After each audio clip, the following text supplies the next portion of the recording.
Olá, alunos do nono ano, sejam todos bem-vindos à nossa aula de redação. Eu sou o professor Silas e hoje nós continuaremos falando sobre o gênero textual teatral ou gênero textual dramático.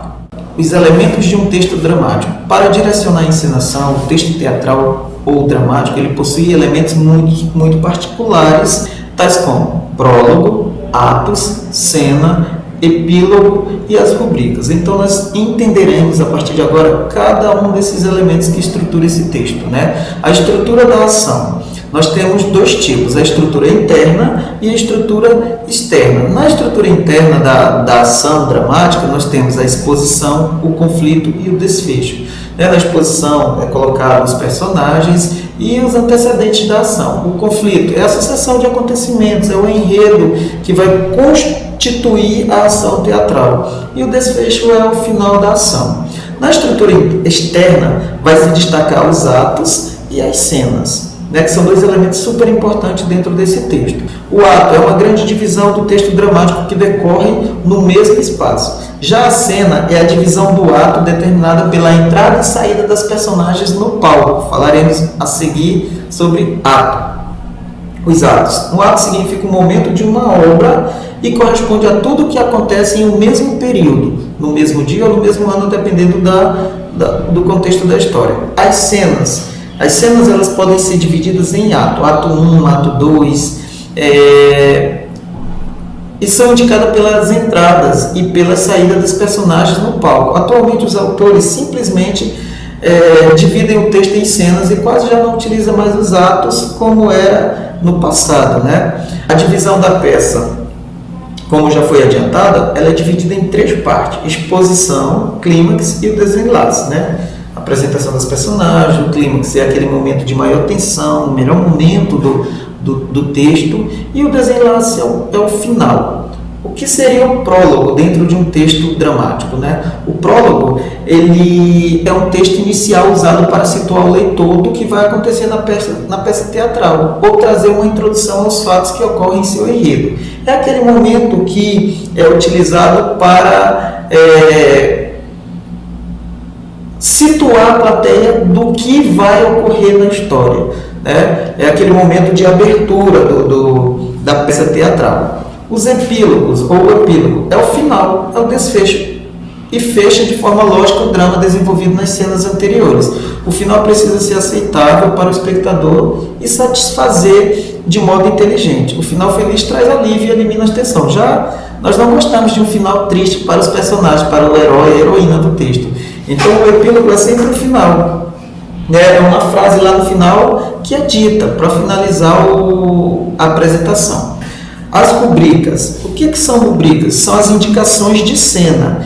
Elas vão descrever o que acontece na cena. Se é de dia, se é de noite, ela que vai determinar o local, se a cena ocorre no quarto, na sala, no banheiro. Então ela sempre vai estar entre parênteses ali, escrita em itálico, com aquela letrinha mais inclinada, que é justamente para dizer para o autor, para dizer como o autor deve interpretar aquela cena. Então nós temos dois tipos de rubrica. Nós temos as rubricas de movimento e as rubricas de interpretação. As rubricas de interpretação são aquelas falas, entre parênteses, para informar o ator como ele deve interagir naquela cena. Se ele deve estar sorrindo, sentado, gritando. E as rubricas de movimento, ela vai indicar o movimento que a personagem tem que realizar, que o ator tem que realizar. Então as rubricas cênicas, elas procuram nos dar informações sobre aquilo que se vê no palco.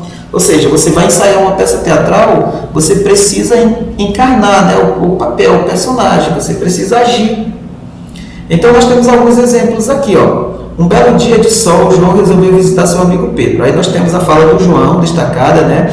Aí nós temos para Pedro. Aí tem uma rubrica, ó, de dentro, ou seja, ele está dentro da casa.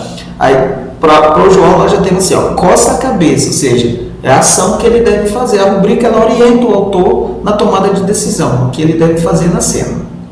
Os personagens do texto teatral podem ser protagonistas, né? Aí nós temos o herói e o vilão, os secundários, e nós temos os figurantes que vão compor a cena, né? A intencionalidade do autor da peça teatral. Ele pode querer moralizar, Ele pode só querer entreter, divertir a parte lúdica ou criticar em relação à sociedade do tempo que ele vive. Ou ele pode utilizar o texto teatral de forma didática, apenas para transmitir um ensinamento. No texto teatral, o narrador geralmente está ausente. Então, é um texto que não vai aparecer narrador, porque a ação ela é conduzida por quem? Pelas personagens. A caracterização de cada personagem no texto se dá por meio do que ele revela sobre si mesmo, né? Em suas falas e por meio das ações dele. Então, ele é um texto que ele vai conter fatos, personagens, tempo, lugar, porque ele é do gênero narrativo. Então, nesse texto, as falas dos personagens elas assumem um papel muito importante na construção da história, né? A utilização aí é o discurso direto. Quando o texto teatral é ensinado, fazem parte, além do cenário, outros elementos. Música, que é o fundo musical, a luz, o figurino, a maquiagem, gestos, os movimentos e etc. Tudo isso compõe o texto teatral. E como já é de tradição, chegamos ao final da nossa aula com um mapa conceitual, para lembrar. O texto dramático, ele é um texto que ele tem intenções de divertir, entreter, emocionar, refletir.